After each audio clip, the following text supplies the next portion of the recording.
नमस्कार मित्रों, किसी कार्य के सही सफलता के लिए सही समय का चयन करना ही मुहूर्त कहलाता है।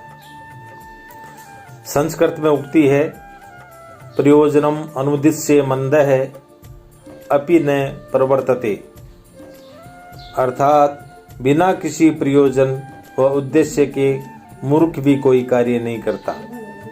व्यक्ति विभिन्न उद्देश्यों और कार्यों से ही जीवन में समय समय पर यात्रा करता है।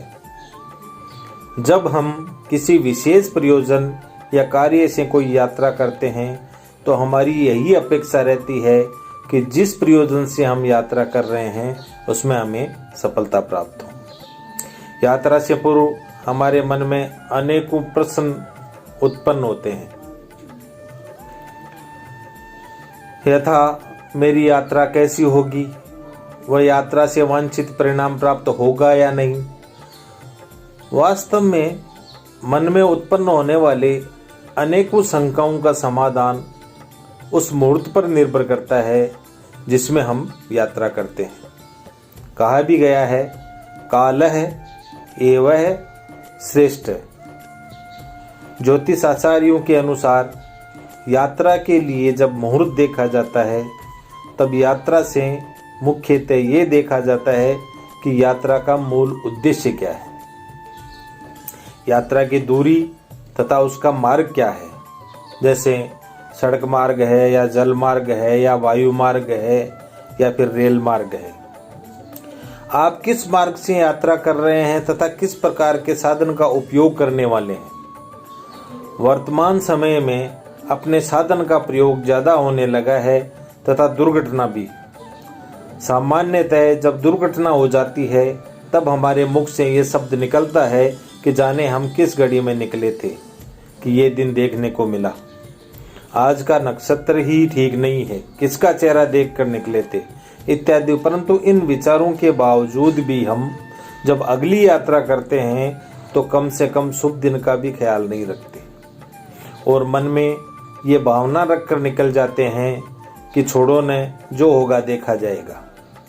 तो मित्रों, आपसे मेरी यही सलाह है कि कोई अनहोनी होने से पहले यात्रा में शुभ दिन का अवश्य ही ख्याल रखें। अनुराधा, ज्येष्ठा, मूल, हस्त, मृगशिरा, अश्विनी, पुनर्वसु, पुष्य और रेवती ये नक्षत्र यात्रा के लिए शुभ हैं।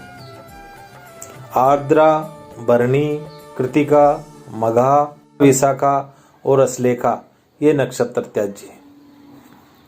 इनके अलावा बाकी नक्षत्र मध्यम माने गए हैं। षष्ठी, द्वादशी, रिक्ता तथा पर्व तिथियां भी त्याज्य हैं। मिथुन, कन्या, मकर, तुला ये लग्न शुभ माने गए हैं। यात्रा में चंद्र बल तथा शुभ शकुनों का भी विचार करना चाहिए। शनिवार और सोमवार को पूर्व दिशा में यात्रा नहीं करनी चाहिए। गुरुवार को दक्षिण दिशा की यात्रा त्याज्य है, नहीं करनी चाहिए। रविवार, शुक्रवार को पश्चिम की यात्रा नहीं करें तो अच्छा है। बुधवार और मंगलवार को उत्तर की यात्रा नहीं करनी चाहिए। इन दिनों में और उपरोक्त दिशाओं में यात्रा करने से दिक्शूल माना जाता है। हस्त, रेवती, अश्विनी, श्रवण और मृगशिरा ये नक्षत्र सभी दिशाओं की यात्रा के लिए शुभ बताए गए हैं। जिस प्रकार से विद्यारंभ के लिए गुरुवार श्रेष्ठ रहता है, उसी प्रकार पुष्य नक्षत्र को सभी कार्यों के लिए श्रेष्ठ माना जाता है। प्रतिपदा और नवमी तिथि को योगिनी पूर्व दिशा में रहती है।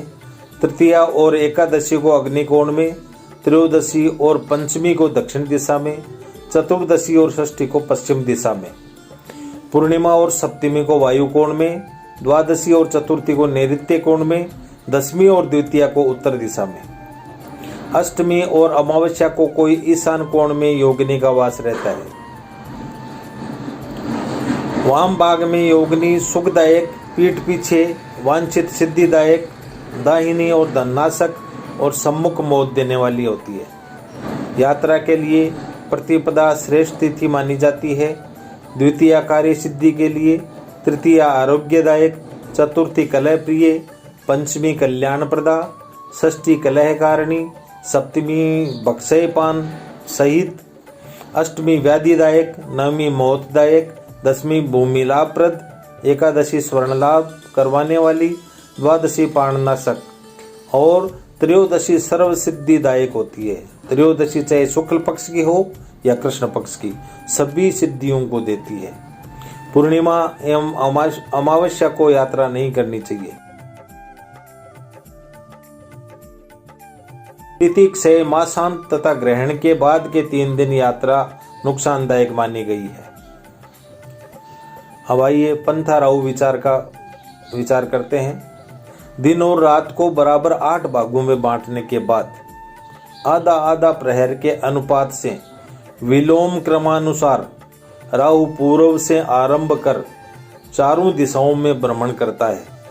अर्थात पहले आधे प्रहर पूर्व में, दूसरे में वायव्य कोण में, तीसरे में दक्षिण में, चौथे में ईशान कोण में, पांचवें पश्चिम में, छठे में अग्नि कोण में, सातवें में उत्तर में तथा आठवें में अर्ध प्रहर में नैऋत्य कोण में रहता है। राहु दाहिनी दिशा में होता है तो विजय मिलती है। योगिनी बाईं तरफ सिद्धिदायक होती है। राहु और योगिनी दोनों पीछे रहने पर शुभ माने गए हैं। चंद्रमा सामने शुभ माना गया है। तो मित्रों, आज बस इतना ही। यात्रा में इन चीज़ों का जरूर विचार करना चाहिए। धन्यवाद। जय हिंद, जय माता दी। शुभमस्तु।